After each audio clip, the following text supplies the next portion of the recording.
Okay, so now we can view lessons inside the course calendar, and we can press a lesson ID to edit the lesson. But how can we actually delete a lesson? We don't have any path to delete the lesson yet. We've removed it together with the index page. So, well, where can we logically delete the lesson? It can be either in the calendar, or if we open the lesson, for example, here in the edit lesson, we can have a link to delete or destroy the lesson. So let's add it here in our views, in app, views, in courses, lessons, edit. Here we have a link to back, and we'll also add a link to destroy. Now it's going to be delete, and we're going to delete the lesson. We're going to get that add course, comma, add lesson. Class, button danger, and actually we should specify the method once again, method delete. Okay, and we can also add a confirmation the same way we have in, for example, courses, data delete, method delete and data confirm, are you sure? We'll just copy this and add it here. Now I refresh the courses lessons edit, and we have this button to delete. So I will delete the lesson on the 30th of December, 1515. I press delete, and I go to 30th of December, and there is no lesson. I will delete the one on the 28th of December, just to check. And deleting also worked. So looks fine. Now, when we delete a lesson, we actually also delete the attendances. We should delete the attendances for this lesson. Let's have a look at how it works in our model. So we have lesson, has many attendances, dependent destroy. Now, what do we want to do with a course that has, let's say, many lessons and many enrollments? Do we want to delete the enrollments and lessons, or do we want to restrict the course from being deleted? Now, let's say that a course that has many enrollments but doesn't have any lessons can be destroyed. So has many enrollments, dependent destroy, but has many lessons, we'll say dependent restrict with error. So we will not be able to delete a course that has lessons. Let's see how it works. Let's try to delete this course. And it says course was successfully deleted, but it wasn't. Let's again delete course with the ID 1. I press delete. It says course was successfully deleted, but it wasn't deleted. Why does it say that the course was deleted? Well, let's go to the controller and see. We'll go to courses controller, and we call the method course destroy. We fail with this method, but we just redirect to the courses URL with a notice course was successfully deleted. We can also see it here in our console. We try to delete, we get a rollback, and we are redirected to courses controller as said here. So we will say if course destroy, then redirect, else we will not be able to redirect to courses URL with success. We will say alert, course has lessons, cannot be deleted. Let's try once again. I press destroy. Course has lessons, cannot be deleted. Let's create a course that will not have any lessons, but that will have an enrollment. I create course with the ID 4, I press destroy, and there is no course with ID 4. The course was successfully destroyed. So it's really important for you to add the rules for dependent when you have has many. It should usually be most likely either restrict with error or dependent destroy. Now let's have a look at all our other has many associations. So what do we have?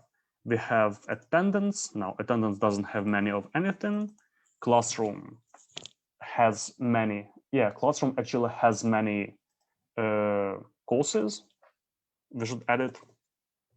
Has many courses. And we should definitely add dependent restrict with error. We shouldn't be able to delete a classroom that has courses. At the moment, I will try to delete a classroom. I will comment this out.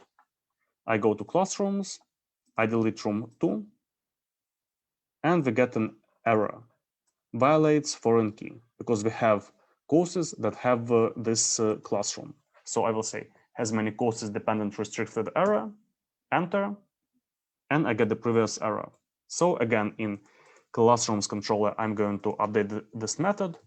If classroom destroy, redirect to classrooms URL, else, and here we will have alert, and I will just copy the text. Now we had it in the courses controller. We will say classroom has courses dot cannot be deleted. Okay, what else do we have? We have classrooms, we have courses, we have enrollments, and an enrollment doesn't have many of anything. We have lessons. In lessons, we already have the rule, has many attendances, dependent destroy. In services, it's the same as in classrooms. So has many courses, a service has many courses, dependent restrict with error, and we will update the method in the services controller. If service destroy, then redirect with a success, otherwise redirect with a failure. We'll have alert, service has courses, cannot be destroyed. And we have users. Now, users have a lot of everything. Users have attendances and so on. Users have attendances and enrollments and courses. So we can state this in our user model. Let's say has many, and it has many enrollments. Then a user has many, what else? Does the user have many lessons at the moment? Let's remember, I'll go to a course page. Yes, a user has many lessons, has many attendances, and courses. And what should the rules be? So has many enrollments, lessons, attendances, and courses. And I would say if a user has any of them, we should restrict with error. So I will just copy dependent restrict with error. And I will update the method in users controller to destroy. So if user destroy, redirect with success, else redirect with an alert. User has associations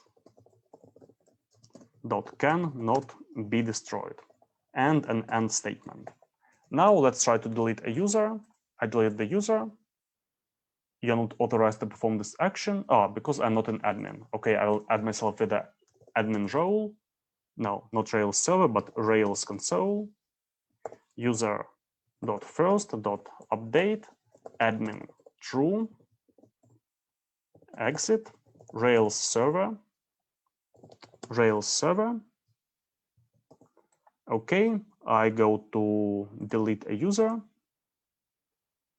User has associations, cannot be destroyed. So now it works. Basically, always when you're using has many, you should give a rule for dependent destroy or dependent restrict with error, and you should update your controller destroy method accordingly. And that's it.